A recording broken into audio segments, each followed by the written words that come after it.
about myself and what it means to be the chairlady of Parliament. My name is Gracita Regina Arrindell. I studied political science at the Radboud University of Nijmegen. And before that, I studied personnel management in Breda. After my studies, I went back to St. Martin to work and for the government in different functions, advisory function, as adjunct island secretary. And after that, I ventured into politics a couple of times, and today I am your President of Parliament. I have nieces and nephews, lots of them who are studying here in the Netherlands. I come from a family of 9, 6 brothers and 3 girls, and I'm one of the 3 girls. I love to read, I love to sail, I love to cook, but if I sum everything up, I love my island very much as well. Being a President of Parliament or Chairlady of Parliament for the country, our country, St. Martin, is an honor with a capital H. And I say that with pride because not many of us, including those of you who are now part of the country St. Martin, those of you who are studying in the Netherlands or in other places, we are living, all of us are living in historic times.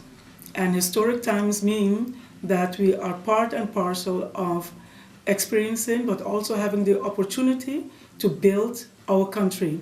So from that perspective, I'm very honored and blessed and grateful to be able to build from scratch the Parliament of Country St. Martin.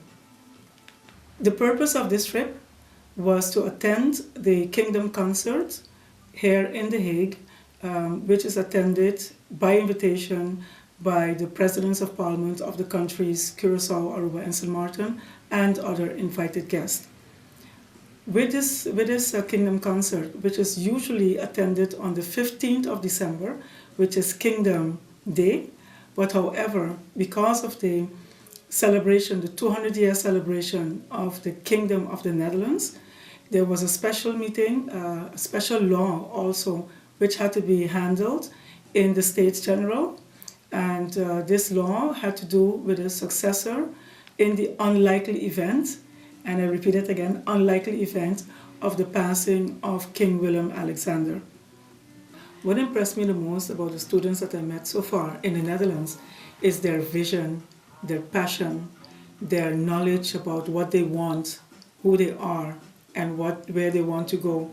I've met with the students of the USC as well as the students of the S4, and they were very enthusiastic, and I was very proud of them because you could see the passion, but also the concern of what is next for them in terms of either going back home or here in the Netherlands itself. But in general, I've been very encouraged by what I've seen so far here in the Netherlands. In the situation where the government falls, again, there's a separation between Parliament and government. Government is the Council of Ministers, the executive branch. So, like what we had before, a government can fall, but Parliament remains. That's why we have the separation of those two powers. In that respect, my role is being notified by the Prime Minister, in this case, that the government has fell. And if there is a majority in Parliament that supports the new government, if no elections, for example, are called for new elections, then my role would be to place the request on, let us say, the fact that the government has fell on the agenda. And if in the case that if that is necessary, on the agenda, we would then discuss, for example, a vote of no confidence against either a minister or the government in general. How would I describe St. Martin's growth after 10-10-10? I think the growth is cautiously optimistic, and I say that for a reason, because not everyone would agree that the growth has been positive for everyone, but that's impossible. But in general, I am very optimistic about the institutions. If I focus on that as President of Parliament and having a democratic parliamentary system that St. Martin it took over, in which we have the Parliament, a Council of Ministers, and the judiciary system. We had to set up several institutions, and for example, we never had a Ministry of Justice, and that is being set up from scratch as we speak. We never had a Parliament, and that has been set up from scratch in the past 3 years. There are also several other institutions like the Ombudsman, the General Audit Chamber, the Social Economic Council, and the Council of Advice.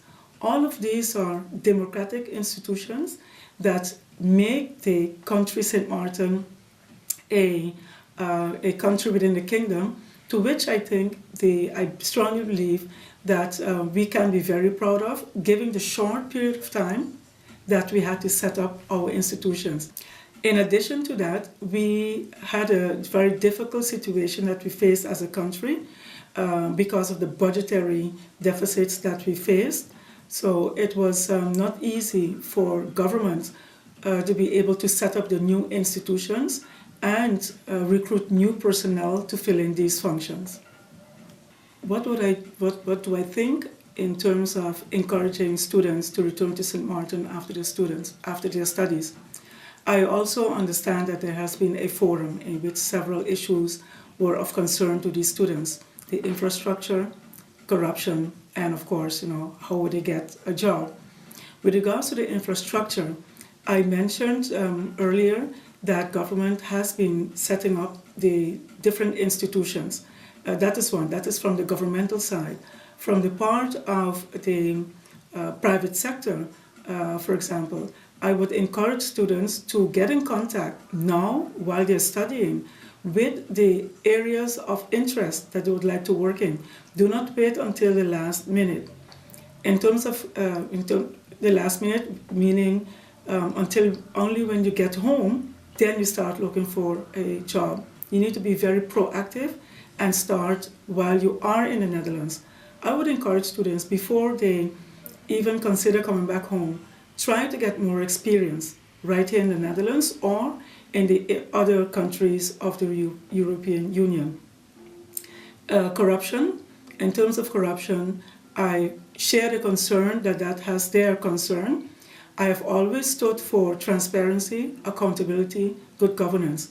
But I think the students have a strong role to play in that as well, in holding their representatives accountable. How do you hold your representative accountable? By speaking to your parents, speaking to people that you know, to encourage them not to vote for those persons who you believe are corrupt. You are the future of St. Martin. If you know better and you want better, you want to strengthen the values that we have to deal with as a country, then you have a very active role to play in that as well. And in terms, again, of coming back, it's not possible. I'll be very frank. It's not possible to have a job for every student that returns back home. But you know what? The world is in front of you through the internet. There is so much work to be done, whether it is starting your own small business. And from that perspective, I believe that the Council of Ministers, but especially the Ministry of Tourism and Economic Affairs, should be able to cut in the red tape and to assist young people who want to return and be a contributing citizen to their island. I have to repeat it and state this again. St. Martin is a beautiful island, it's a great island, but all of us have our role to play. What are my thoughts on St. Martiners living abroad to be able to vote in elections in St. Martin? I think we have to do everything possible as government, meaning the Council of Ministers as well as Parliament, to be able to facilitate this issue, which has been a long-standing issue for St. Martiners living abroad. We will have elections in 2014, so therefore I think it would be a little bit difficult to have everything in place logistically and also the laws in place for St. Martiners to be able to vote. But from my perspective, I will do everything possible to bring this issue back to the Council of Ministers and to Parliament in the event that new elections are held after the new term 2014. What is the role in transparency in allowing St. Martiners to vote in elections at home? Transparency is very important. In fact, it is critically important.